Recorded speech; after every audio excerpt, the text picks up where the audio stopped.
You're listening to Oklahoma Perspective. Leigh Richardson is the founder of the Brain Performance Center in Dallas, Texas. She talks to KRMG's Russell Mills about promising new uses for psilocybin, also known as mushrooms. Tell us a little bit about what you do and how you first got introduced to this idea of, magic mushrooms as medicine. Well, I'm a big advocate for alternatives to mental health. I truly am. I don't believe that the first line of treatment should necessarily be a medication. I think that there's a lot of things that we can do to create stability in the brain and to access parts of the brain that maybe have been shut down. So I'm always interested in creating change in the brain in a more healthy way. Now, saying that, using different drugs to do it in a healthy way needs to be done in a structured environment, needs to be done in a regimented environment where they know what the process is, they know what to look for, and they know how to support that. But it's just the same as anything. You don't go get your eyes checked, get your eyes dilated, and then drive home. So every medical procedure has to be done in the right environment with the right structure. So what do we know about psilocybin? They call them magic mushrooms or just shrooms. They've been super popular for a long time with the counterculture. And I'm an older guy, and I remember when, mushrooms and mescaline and peyote were considered the natural alternatives to LSD or other, man-made sort of psychedelic drugs. But it's really kind of an interesting history how psilocybin was discovered in Mexico from a lady who was essentially a curandera, which is kind of a you might say shaman or witch doctor or healer, and somebody who practices holistic medicine, earth-based medicines without a medical degree. Is that fair? That's fair. So from that humble origin, and she kind of lived to regret that because it kind of became a tourist spot then for people looking for that experience. But from that, there has been an entire branch of medicine and science that has grown out of the study of these little mushrooms. What is it that they're doing in our brain that we think is making a difference for things like PTSD, for chemical dependency on alcohol or other drugs, for depression? Well, they're doing the same thing that medication does. They're changing the chemical synapses in the brain, but they're doing it, synthetic chemicals have different reactions than organic substances. I mean, and the medical field has been using the mushrooms for over 20 years. I think I mentioned to you Johns Hopkins Medical Center, one of my favorite medical places. I mean, they have studied it for 20 years. They've come up with great ideas about it. They have even created their own center that they call the Center for Psychedelic and Consciousness Research. And they're looking at how they can use the mushrooms to help people quit smoking. I mean, everyday life. I've had clients tell me walking away from cigarettes is the hardest thing they've ever done in their life. And we all know about how hard it is for some people to walk away from alcohol.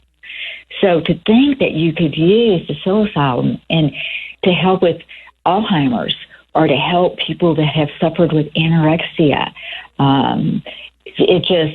OCD, things that we really have not been able to break through on. To me, it just represents such a fabulous opportunity. Now, is it fair to say that, much like with the medical applications of cannabis, the medical applications potentially of psilocybin might not get the attention that they merited simply because you can't patent it? You can't make a lot of money off of it. And I'm just calling it like I sees it, but what do you think? I think you're calling it right on. I think that, pharmaceutical companies carry an awful lot of influence. They spend a lot of money lobbying the government. And one of the services that we do at the Brain Performance Center is neurofeedback, creating neuroplasticity in the brain. That's not covered by insurance because pharmaceutical companies don't want it covered by insurance. They want to sell more pharmaceuticals. I mean, it is what it is. It is what it is. So I think that you bring up a really valid point. So despite all that, and you mentioned Johns Hopkins, there's also research ongoing in Europe, and I'm sure other places around the United States. I believe Israel. I'd be shocked to hear that somebody in Asia hadn't picked up on all. I mean, it's becoming a thing, and now, as mentioned, we've seen a second state that has decriminalized them, and we've also saw about 4 or 5 years ago where the DEA kind of backed off on some of the restrictions on research. In other words, they're like, yeah, it's still a Schedule I substance, and that is still a thing. That is still a problem, just like it is with cannabis. Still a Schedule I narcotic, according to the federal government, but they're allowing a little bit more research. And is that, do you think, helping kind of break the logjam a little bit? Absolutely. And I think what's really helping is the results that people are getting with their research. When you do a clinical trial study and you get results that prove the effectiveness, it's really hard to walk away from that.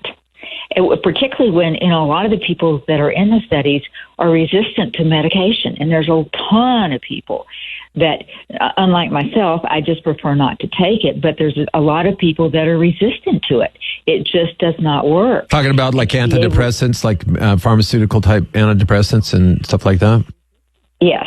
Okay. And to be able to offer them something that does work. I mean, we know that depression and anxiety globally is the most disabling disease. I mean, we know that the impact it has on society. And when you think about creating social change around mental health, the last thing that a lot of people want to think about is, magic mushrooms. But creating social change and reducing the stigma, because this is a true fact.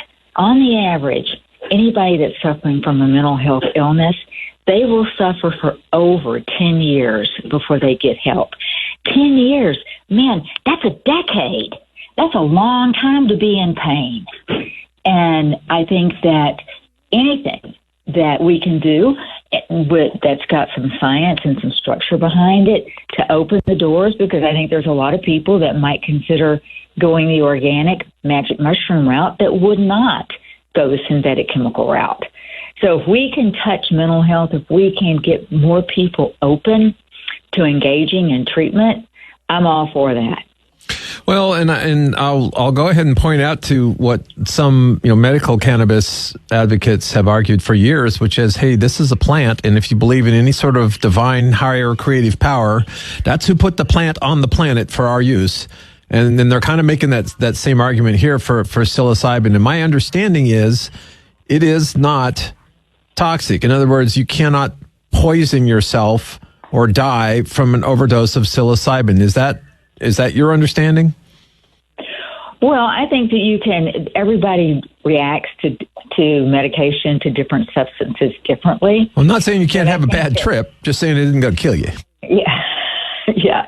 But I mean, when you think about it, 100 years ago, we didn't have medication. How did we deal with life? And it was by using treatments like this.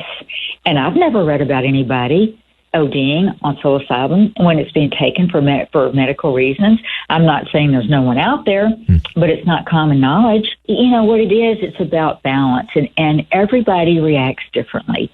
Being able to see what somebody can tolerate and knowing what to look for and knowing when to stop, that's a skill. That's a knowledge-based experience. So going into a clinic where there's the right level of support, so that if somebody does, they get so anxious that they pass out. Instead of thinking, oh my gosh, they've had a heart attack, they know what it is.